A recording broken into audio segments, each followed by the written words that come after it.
మరణాత విశ్వాస సమాజం అనే టీవీ కార్యక్రమానికి విచ్చేసిన మీ అందరికీ ప్రభు అయిన యేసుక్రీస్తు నామములో వందనాలు చెల్లిస్తూ ఉన్నాము.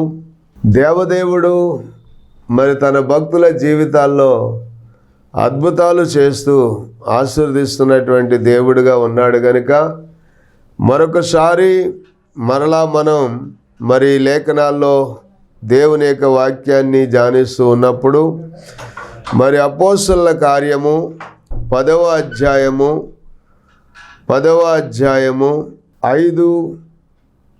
6, 7, 8 వచనాలు మనం చదివినట్లయితే, ఇప్పుడు నీవు యొప్పేకు మనుషులను పంపి పేతురు అను మారుపేరు గల సీమోనును పిలిపించుము.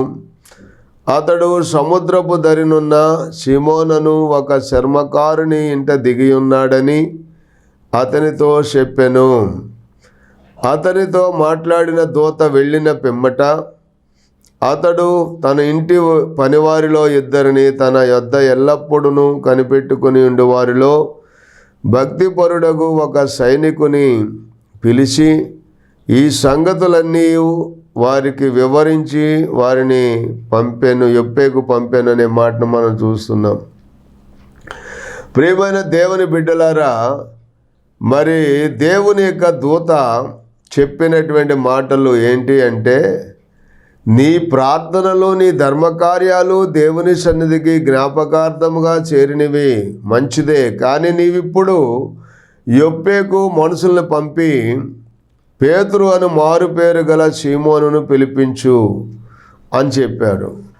ఎందుకు పిలిపించాలి అంటే 11వ అధ్యాయము 14వ వచనం మనం చదివితే, నీవును నీ ఇంటి వారును ఏ మాట వలన రక్షణ పొందుదురో ఆ మాటలు అతడు నీతో చెప్పునని తన ఇంట నిలిచి తనతో చెప్పిన ఒక దేవదూతను చూసిన సంగతి మాకు తెలిపెను అని చెప్పి వెళ్ళినటువంటి ఆ మనుషుల ద్వారా కబురు పంపించారు. దేవునికి స్తోత్రం. కాబట్టి ఇక్కడ నుంచి మనం గమనిస్తే, ఇప్పుడు నీవు చేయవలసినది అనే మాట 5వ వచనంలో, ఇప్పుడు నీవు యొప్పేకు మనుషులను పంపి పేతురు అను మారు పేరు గల సీమోనుని పిలిపించుము అని దేవుని దూత చెప్పినటువంటి మాటను మనం చూస్తే, ఇప్పుడు నీవు చేయవలసింది ఇప్పటి వరకు చేసింది కాదు, ఇప్పుడు నువ్వు చేయవలసింది ఏంటో అక్కడ కర్తవ్యాన్ని దేవుని యొక్క దూత కొర్నేలుకి బోధించినట్లుగా మనం ఆ లేఖనాల్లో మనం చూస్తూ ఉన్నాం. ప్రియమైన దేవుని బిడ్డలారా, అక్కడ మనం గమనిస్తే, ఇప్పుడు నీవు చేయవలసింది ఏంటి అని ఆలోచన చేస్తే, అక్కడ దేవుడు మాట్లాడుతూ వచ్చారు కదా, నీవిప్పుడు దైవజనుడి దగ్గరకు మనుషులను పంపించి దైవజనుడిని పిలిపించు అని చెప్పినప్పుడు దేవుని యొక్క సేవకుని దగ్గరకు ఈ మనుషుల్ని పంపించినట్లుగా మనం చూస్తూ ఉన్నాం. ప్రియమైనటువంటి దేవుని బిడ్డలారా, మాటలు మనం వింటున్నప్పుడు వాళ్ళు వెళ్ళి ఏం చెప్పారు అని మనం ఆలోచన చేస్తే, 22వ వచనంలో చూసినప్పుడు, అందుకు వారు నీతిమంతుడును దేవునికి భయపడువాడును యోధా జనులందరి వలన మంచి పేరు పొందినవాడునైన శతాధిపతి యగు కొర్నేలి అని ఒక మనుషుడు ఉన్నాడు. అతడు నిన్ను తన ఇంటికి పిలువనంపించి నీవు చెప్పు మాటలు వినవలెనని పరిశుద్ధ దూత వలన బోధింపబడినని చెప్పిరి. దేవునికి స్తోత్రం. చూశారండి, ఏం చెప్పారు? వెళ్ళిన వారు నీతిమంతుడును దేవునికి భయపడువాడును. ఎవరంటండి? కొర్నేలి నీతిమంతుడు, దేవునికి భయపడువాడును, యోధా జనులందరి వలన మంచి పేరు పొందినవాడునైనా శతాధిపతి కొర్నేలి అను ఒక మనుషుడున్నాడు. అతడు నిన్ను తన ఇంటికి పిలవనంపించి నీవు చెప్పు మాటలు వినవలెనని పరిశుద్ధ దూత వలన బోధింపబడినని చెప్పిరి. దేవునికి స్తోత్రం. దేవుని యొక్క సేవకులు మాటలు దేవుడు తన సేవకులను తన ఆత్మతో నింపి పంపిస్తారు. ఏ మాటల వలన వారు రక్షించబడతారో, ఏ మాటల వలన వారు ఆదరించబడతారో, ఏ మాటల వలన వారు దీవించబడతారో, వారి కుటుంబానికి ఏ మాటలు అయితే దైవ సేవకుడు బోధిస్తారో, బోధించిన మాటల వలన వారి కుటుంబాలు కట్టబడతాయో, ఆ మాటలు దేవుని యొక్క సేవకుని నోట ఉంచి ఆ దైవజనుని మరి ఆ ఇంటికి, ఆ గృహాలకు లేక సంఘములోను కూడా మరి నిలవబెట్టి దేవుడు వాడుకుంటాడు. దేవునికి స్తోత్రం.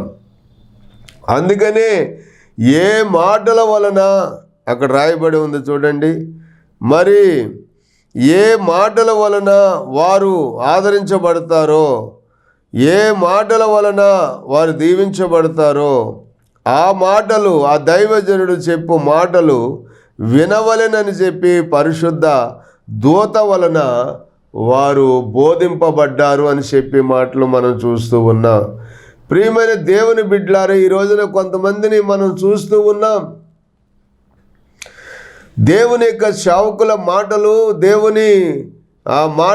దేవుని సేవకుల నోట పెట్టినటువంటి వాక్యమును వినటానికి ఇష్టం లేకుండా కొంతమంది దేవుని యొక్క వాక్యాన్ని మరి రికార్డు కాకుండా వారు బ్రేక్ చేసి, ఆఫ్ చేసి మరి వారికి మరి లేనిపోని నష్టం తెచ్చిపెట్టుకుంటూ ఉన్నారు. దేవుని మాటలు వినటానికి ఇష్టపడేవారు దేవుని వలన దీవించబడతారు. మాటలు వారిని సరిచేస్తున్నాయి, వారి కుటుంబాలకు ఆదరణ కలుగు చేస్తాయి, దీవెన కలుగు చేస్తాయి. కానీ కొంతమంది జీవితాల్లో, కొన్ని కుటుంబాల్లో చూస్తుంటే వ్యర్థమైనటువంటి కార్యక్రమాలకు, చెత్త కార్యక్రమాలకు ఒక రోజు కాదు, 2 రోజులు కాదు, 3 రోజులు కాదు, వాటికి వ్యర్థమైనటువంటి కార్యక్రమాలకు మరి చోటిచ్చి వాటన్నిటిని కూడా రికార్డ్ చేస్తున్నారు, వాటన్నిటిని కూడా మరి ఉపయోగించుకుంటున్నారు. కానీ దేవుని వాక్యానికి 10 నిమిషాలు లేక ఒక 15 నిమిషాలు, ఒక 20 నిమిషాలు దేవుని వాక్యాన్ని మరి వాళ్ళకి చెప్పి, ఏ మాటల వలనైతే వారు కుటుంబం దీవించబడుతుందో, ఏ మాటల వలనైతే వారు విశ్వసిస్తారో, ఏ మాటల వలనైతే వారికి రక్షణ కలుగుద్దో, ఏ మాటల వలనైతే వారు దీవించబడతారో అనే మాటలు దైవజనుడు నోటకుండా దేవుడు పెట్టి ఆ మాటలు నింపి ఆ మాటలను ప్రకటించమని దేవుని సేవకుల్ని పంపిస్తే ఆ మాటలు వినలేనటువంటి విశ్వాసులు చాలామంది ఉన్నారు. అన్యజనుల మాట సరే,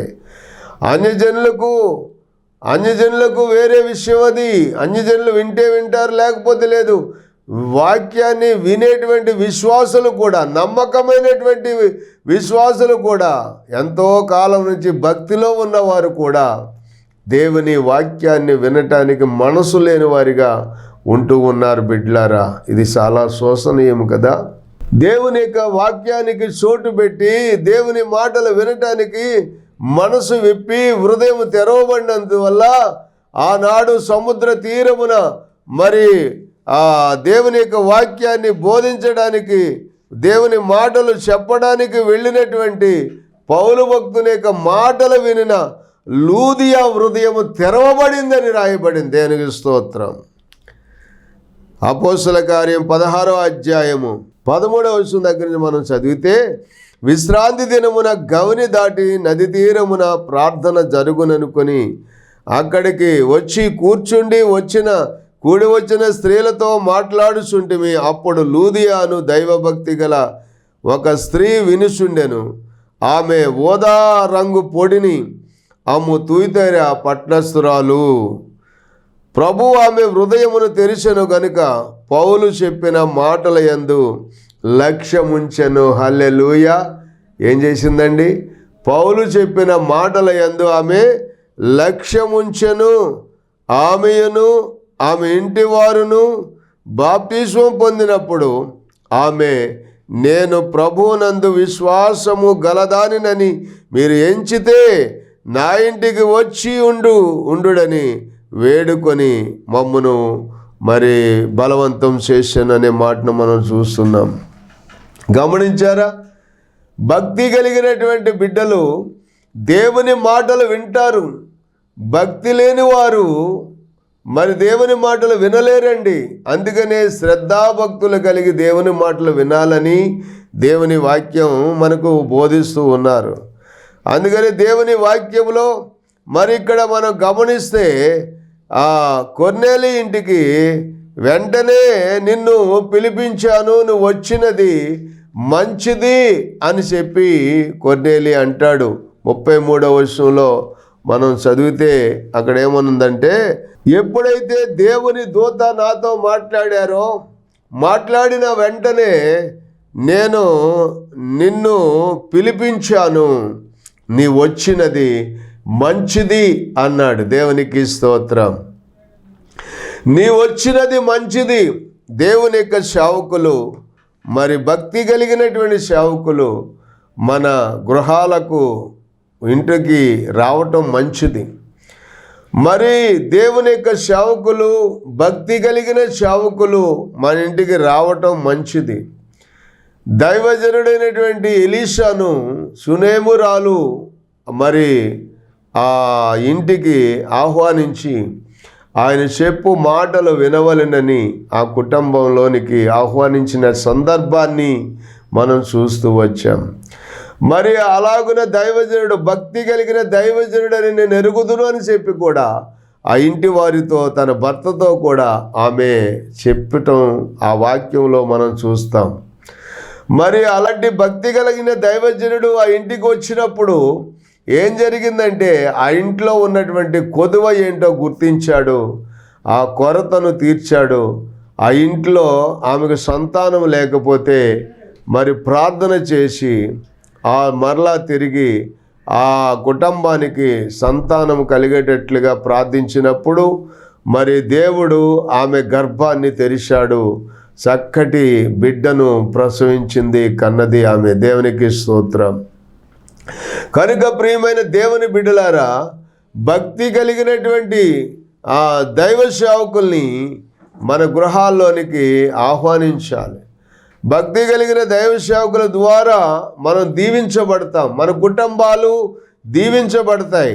అందుకనే కొర్నేలి ఎవరిని ఆహ్వానించాడంటే, పరిశుద్ధ దేవదూత ద్వారా బోధించబడిన వాడై, పరిశుద్ధ దేవదూత ఏ మాటలైతే చెప్పారో, ఎవరినైతే పిలిపించమన్నారో వారిని పిలిపించి, వెంటనే నిన్ను నేను పిలిపించాను, మరి నువ్వు వచ్చినది మంచిది అని చెప్పి కొర్నేలి చెప్తూ ఉన్నాడు. దేవునికి స్తోత్రం. వెంటనే నిన్ను పిలిపించాను, నీవు వచ్చినది మంచిది అన్నాడు. దేవునికి స్తోత్రం. తర్వాత ఏమన్నాడు? ప్రభువు నీకు ఆజ్ఞాపించినవన్నీ వినుటకై ఇప్పుడు మేమందరము దేవుని ఎదుట ఇక్కడ కూడి ఉన్నామని చెప్పాను. హల్లెలూయా. చూశారా? వెంటనే నిన్ను పిలిపించాను. దేవుని దూత ఎప్పుడైతే నాతో మాట్లాడారో, మాట్లాడిన వెంటనే నిన్ను పిలిపించాను, నువ్వు వచ్చినది మంచిది. మరి ఇప్పుడు ప్రభువు నీకు ఆజ్ఞాపించినవన్నీ వినుటకై మేము ఇక్కడ దేవుని ఎదుట మేము కూడి ఉన్నాము అని చెప్పి, ఆయన మాత్రమే కాక అనేక మంది తనకు తెలిసినటువంటి విశ్వాసులను, ఫ్రెండ్స్, వాళ్ళకు కావలసినటువంటి వారిని, వారి బంధువుల్ని, మరి దేవుణ్ణి ఎరగనటువంటి ప్రజలను అనేక మందిని మరి ఆ స్థలంలోనికి, ఆ ఇంట్లోనికి మరి ఆహ్వానించి కూర్చోబెట్టాడు. దేవునికి స్తోత్రం. మన ఇంటికి ఈరోజు ఒక గొప్ప దైవ సేవకుడు వస్తున్నాడు. ఆ గొప్ప దైవజనుడు చెప్పే మాటలు మనం వినటం వల్ల మనకు రక్షణ కలుగుతుంది, మన కుటుంబాలు దీవించబడతాయి, మన కుటుంబాలు ఆశీర్వదించబడతాయి. రండి, మీరందరూ రండి అని చెప్పి మరి చాలామంది స్నేహితులను, మరి వారికి కావలసిన వారందరినీ కూడా, తెలిసిన వారందరినీ కూడా మరి ఆ ఇంటిలోనికి పిలిచి ఆహ్వానించి అక్కడ కూర్చుండబెట్టినట్లుగా మనం చూస్తున్నాం. బిడ్డలారా, మరి ఇక్కడ చెప్పిన మాటలను మనం గమనిస్తున్నట్లయితే ఏమి చెప్పారు అని మనం ఆలోచన చేస్తే, దైవజనుడైన పేతురు నోరు తెరిచి ఆయన బోధిస్తూ ఉన్నాడు. ఏమన్నాడంటే, దేవుడు పక్షపాతి కాడని నిజముగా గ్రహించి ఉన్నాను. ప్రతి జనములోనూ ఆయనకు భయపడి వారందరినీ, నీతిగా నడుచుకుని వారందరినీ ఆయన అంగీకరిస్తాడు. యేసు క్రీస్తు అందరికీ ప్రభువు. దేవునికి స్తోత్రం. యేసు క్రీస్తు అందరికీ ప్రభువు. ఆయన కొందరికే కాదు, అందరికీ, ప్రపంచ దేశాలలో ఉన్న ప్రతి జనానికి కూడా ఆయన అందరికీ ప్రభు అయి ఉన్నాడు అని చెప్పి రాయబడి ఉంది. 49వ కీర్తనలో ఒక మాట మనం చదివినట్లయితే అక్కడ ఏమనుందంటే, సర్వజనులారా ఆలకించుడి, సామాన్యులేమి, సామంతులేమి, ధనికులేమి, దరిద్రులేమి, లోక నివాసులారా మీరందరూ ఏకముగా కూడి చెవియొగ్గిడి. దేవునికి స్తోత్రం. చూసారా, యేసు క్రీస్తు అందరికీ ప్రభువు. సర్వజనులారా ఆలకించుడి, సామాన్యులేమి, సామంతులేమి, ధనికులేమి, దరిద్రులేమి, లోక నివాసులారా మీరందరూ ఏకముగా కూడి చెవియొగ్గి ఆలకించండి. మీరు ఆలకించినట్లయితే మీకు మేలు కలుగుతుంది. మీరు ఆలకించినట్లయితే మీకు రక్షణ కలుగుతుంది. మీరు ఆలకించినట్లయితే మీకు స్వస్థత కలుగుతుంది. మీరు ఆలకించినట్లయితే మీకు దీవెన కలుగుతుంది. మీరు ఆలకించినట్లయితే మీ కుటుంబాల్లో అనేకమైనటువంటి మేలులు జరుగుతాయి అని చెప్పి యేసుక్రీస్తు ప్రభు యొక్క లేఖనముల ద్వారా దైవ సేవకులు బోధిస్తూ ఉన్నారు. ఏ మాటల వలన నీవు నీ ఇంటి వారు రక్షణ పొందుతారో ఆ మాటలు ఆ దైవజనుడు మీకు బోధిస్తాడని పరిశుద్ధ దేవదూత వలన బోధింపబడినటువంటి కొర్నేలి దైవజనుడిని పిలిపించినప్పుడు ఆయన నోరు తెరిచి యేసుక్రీస్తు అందరికీ ప్రభు అని ఆయన బోధించడం ప్రారంభించాడు. అయితే తరువాత మాటలో మనం చూస్తే మరి ఆయన బోధించినప్పుడు ఎంత చక్కటి సువార్తను ప్రకటించాడో గమనించారా? అదేదనగా నజరేయుడైన యేసును పరిశుద్ధాత్మతోనూ శక్తితోనూ అభిషేకించినదియే దేవుడు ఆయనకు తోడై ఉండెను గనుక ఆయన మేలు చేయుచు అపవాది చేత పీడింపబడిన వారందరినీ స్వస్థపరుచుచు సంచరించుచుండెను. ఆయన యూదుల దేశమందును యెరూషలేమందును చేసిన వాటికి మేము సాక్షులము. హల్లెలూయా. ఆయనను వారు మానున వేలాడది చంపిరి. మరి దేవుడు ఆయనను 3వ దినమున లేపి ప్రజలందరికీ కాక మరి దేవుని చేత ముందుగా ఏర్పరచబడిన సాక్షులకే, అనగా ఆయన మృతులలో నుండి లేచిన తరువాత ఆయనతో కూడా అన్నపానములు పుచ్చుకొనిన మాకే ఆయన ప్రత్యక్షముగా కనబడినట్లు అనుగ్రహించెను. ఇదియోగాక దేవుడు సజీవులకును మృతులకును న్యాయాధిపతినిగా నియమించినవాడు ఈయనే అని ప్రజలకు ప్రకటించి దృఢసాక్ష్యం ఇయ్యవలెనని మాకు ఆజ్ఞాపించెను. ఆయన యందు విశ్వాసం ఉంచువాడెవడో వాడు ఆయన నామము మూలముగా పాపక్షమాపణ పొందునని ప్రవక్తలందరూ ఆయనను గూర్చి సాక్ష్యమిచ్చుచున్నారు. దేవునికి స్తోత్రం. చూడండి, సువార్త ప్రకటించే విషయంలో ఏమాత్రము కూడా వెనకడుగు వేయకుండా దైవజనుడైనటువంటి పేతురు అద్భుతమైనటువంటి వర్తమానాన్ని అక్కడ బోధించినట్లుగా మనం చూస్తూ ఉన్నాం.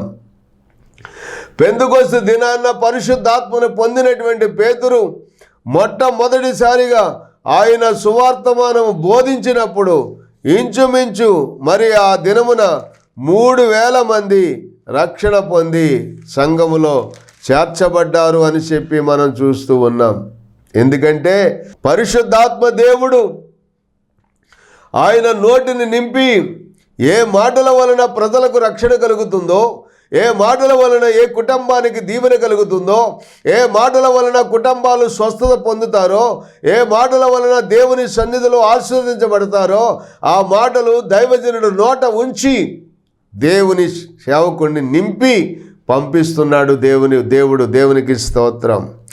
అందుకని ఆయన చెప్పాడు 4వ అధ్యాయము 12వ వచనంలో ఏమని చెప్పాడు అంటే, ఆ రోజున ఏమని మాట్లాడారు చూడండి బిడ్డలారా. మరి ఎవరి వలన రక్షణ కలగదు, ఈ నామమునే మనము రక్షణ పొందవలెను గాని ఆకాశము క్రింద మనుషులలో ఇయ్యబడిన మరి ఏ నామమున మనం రక్షణ పొందలేము అని చెప్పి ఘంటాపదంగా అక్కడ అనేక మంది ప్రజలు ఆ పట్టణములో అనేక మంది అధికారుల మధ్యలో, పెద్దల మధ్యలో, ఇశ్రాయేలు ప్రజల మధ్యలో, యూదుల మధ్యలో అనేక మంది నిలబడి ఉండగా వారందరి మధ్యలో ప్రకటన చేశాడు దైవజనుడైన అపోస్తలుడైన పేతురు. దేవునికి స్తోత్రం. ఈ గొప్ప మాటలు అక్కడ అందిస్తూ ఉన్నప్పుడు నిజముగా అక్కడ ఉన్నవారు ఆశ్చర్యపడిపోయారని చెప్పి రాయబడి ఉంది. 13వ వచనం మనం చదివితే అక్కడ ఏమనుందంటే, వారు పేతురు యోహానుల ధైర్యము చూసినప్పుడు వారు విద్య లేని పామరులని గ్రహించి ఆశ్చర్యపడి వారు యేసుతో కూడా ఉండిన వారని గుర్తెరిగిరి. హల్లెలూయా. ఎవరికి ఉంటుందండి ధైర్యం? ఎవరికి ఉంటుందండి ఆ ధైర్యం? పరిశుద్ధాత్మను పొందినటువంటి దైవ సేవకులకు మాత్రమే. పరిశుద్ధాత్మ అభిషేకముతో నింపబడినటువంటి దేవుని సేవకులు మాత్రమే ఈ మాటలు బోధించగలరు, ఈ విధంగా ప్రకటించగలరు. కాబట్టి అక్కడ ఆ మాటలు ప్రకటించినప్పుడు నిజంగా అక్కడ గమనిస్తే అక్కడ ఉన్న వారందరూ కూడా ఆశ్చర్యపడి, వీరు విద్య లేని పామరులు, వీరికింత ధైర్యం ఎలా వచ్చింది అంటే వీరు యేసుతో కూడా ఉండిన వారని గుర్తెరిగిరి అని చెప్పి రాయబడి ఉంది. యేసుతో కూడా ఉన్నవారు మాత్రమే ఆ మాటలు చెప్పగలరు. యేసుతో కూడా ఉన్నవారికి మాత్రమే ఆ ధైర్యం ఉంటుంది. యేసుతో కూడా ఉన్నవారు మాత్రమే దేనికైనా సరే గొప్ప సమర్పణతో ముందుకొచ్చి ఆ మాటలు చెప్పగలరు అనటానికి ఏమాత్రము సందేహం లేదు. అందుకనే కొర్నేలి ఇంటిలో ఎప్పుడైతే ఈ మాటలు మరి ప్రకటిస్తూ ఉన్నారో యేసు క్రీస్తు అందరికీ ప్రభు అని మరి అక్కడికి వచ్చిన వారందరికీ ఎలాగైతే బోధించారో, ఆయన శిలువ మరణ పునరుత్థానాలను గూర్చి ఏమాత్రము కూడా వెనకాడకుండా ప్రకటించడం ప్రారంభించాడో పేతురు, అప్పుడు 44వ వచనం ఏది అపోస్తల కార్యం 10వ అధ్యాయం 44వ వచనం దగ్గర నుంచి మనం చదివితే, పేతురు ఈ మాటలు ఇంకా చెప్పుచుండగా అతని బోధ విన్న వారందరి మీదికి పరిశుద్ధాత్మ దిగి వచ్చాడు. దేవునికి స్తోత్రం. హల్లెలూయా. పేతురు ఇంకను ఈ మాటలు చెప్పుచుండగా అతని బోధ విన్న వారందరి మీదికి పరిశుద్ధాత్ముడు దిగి వచ్చాడంట. దేవునికి స్తోత్రం. సున్నతి పొందిన వారిలో పేతురుతో కూడా వచ్చిన విశ్వాసులందరూ పరిశుద్ధాత్మ వరము అన్యజనుల మీద సైతము కుమ్మరించబడుట చూసి విభ్రాంతి నొందిరి. ఏలైనగా వారు భాషలతో మాట్లాడుచు దేవుని గనపరుచుండగా వినిరి. అందుకు పేతురు, మనవలే పరిశుద్ధాత్మను పొందిన వీరు బాప్తిస్మం పొందకుండా ఎవడైనను నీళ్లకు ఆటంకము చేయగలడా అని చెప్పి యేసుక్రీస్తు నామమందు వారు బాప్తిస్మం పొందవలెనని ఆజ్ఞాపించెను. దేవునికి స్తోత్రం. హల్లెలూయా. గమనించారా బిడ్డలారా? చూడండి, అంత గొప్ప కార్యము మరి ఆ కొర్నేలి ఇంట్లో జరగవలసి ఉండగా సీమోను పేతుర్ని ఎక్కడో ఉన్నటువంటి కొన్ని కిలోమీటర్ల దూరంలో ఉన్నటువంటి పేతుర్ని పిలిపించి ఆ ఇంటికి ఆ సువర్తమానము ప్రకటించడానికి దేవుడు ఆయన్ని నడిపించినట్లుగా మనం చూస్తూ ఉన్నాం. ప్రియమైన దేవుని బిడ్డలారా, మరి ఆ విధంగా దేవుని యొక్క వాక్యాన్ని బోధించేవారు మరి మనకెంతో అవసరమై ఉంది. దేవుని వాక్యాన్ని ప్రకటించేవారు ఎంతో అవసరమై ఉంది. మరి ఆ మాటలు వినటానికి కూడా ఇష్టపడిన వారు ఎంతో దీవించబడతారు. చాలామంది జీవితాల్లో మరి అలాగ దేవుని వాక్యానికి చోటివ్వకుండా మరి వారు ఆ కార్యక్రమాలు జరుగుతున్నప్పుడు, పార్టీలు జరుగుతున్నప్పుడు, ఫంక్షన్లు జరుగుతున్నప్పుడు, మరి ఏదో ఒక కార్యక్రమాలు దైవ సంబంధమైన దేవుని పేరట జరుగుతున్న కార్యక్రమాలకు మరి దేవుని సేవకులు వచ్చినప్పుడు ఆ వాక్యాలు విని విశ్వసించి దైవ దీవెనలు పొందవలసినటువంటి వారే ఉన్నారు. దేవునికి స్తోత్రం. మరి 1 తెస్సలోనిక రాసిన పత్రిక 2వ అధ్యాయము మరి 1 నుంచి మనం చదివితే, సహోదరులారా, మీ యొద్ద మా ప్రవేశం వ్యర్థము కాలేదు కానీ మీరెరిగినట్టు మేము పిలుపులో ముందు శ్రమపడి అవమానం పొంది ఎంతో పోరాటముతో దేవుని సువార్తను మీకు బోధించుటకై మన దేవుని యందు ధైర్యం తెచ్చుకుంటామని మీకు తెలియను. దేవునికి స్తోత్రం. ఏలయనగా మా బోధ కపటమైనది కాదు, అపవిత్రమైనది కాదు, మరి మోసయుక్తమైనది కాదు, కానీ సువార్త మాకు అప్పగించుటకు యోగ్యులమని దేవుని వలన ఎంచబడిన వారమై మనుషులను సంతోషపెట్టు వారము కాక మన హృదయములను పరీక్షించు దేవునినే సంతోషపెట్టు వారమై బోధించుచున్నాము. హల్లెలూయా. ఎంత గొప్ప మాట చూశారా? సువార్తను మాకు అప్పగించుటకు యోగ్యులమని దేవుని వలన ఎంచబడిన వారమై మనుషులను సంతోషపెట్టే వారము కాక మన హృదయములను పరీక్షించు దేవునినే సంతోషపెట్టే వారమై బోధించుచున్నాము. మీరు ఎరిగి ఉన్నట్టు మేము ఇచ్చకపు మాటలనైనను ధనాపేక్షను కప్పిపెట్టు వేషమునైనను ఎన్నడూ వినియోగింపలేదు. ఇందుకు దేవుడే సాక్షి.